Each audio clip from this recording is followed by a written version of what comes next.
Hi, I'm Jada Edwards with One Community Church, and I oversee our women's ministry there and our worship team.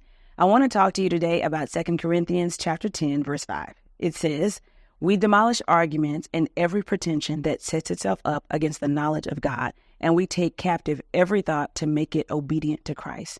I really love this passage. I think it's such a critical truth for us, and Paul gives us some very important lessons. He reminds us that, first of all, thoughts are constantly going to present themselves to cause us to question God.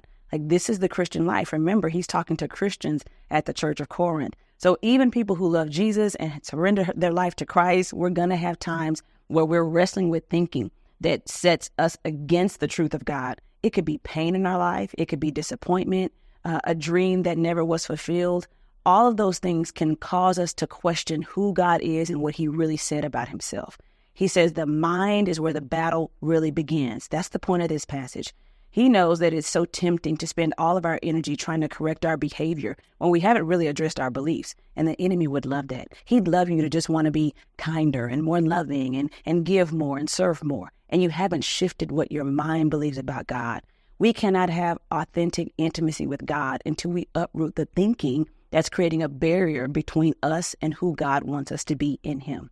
So what does this look like practically? When thoughts enter your mind and you know they might be a little bit out of alignment with what God says is true, ask yourself this: who is this thought from?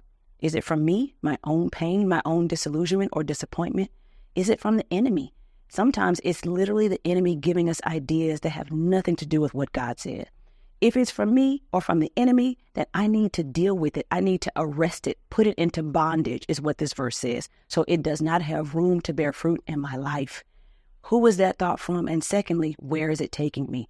If I ask those questions, I promise you, before I start fixing my behavior and working on who I am on the outside, changing my thinking can realign my life and show up in every area in my Christian journey.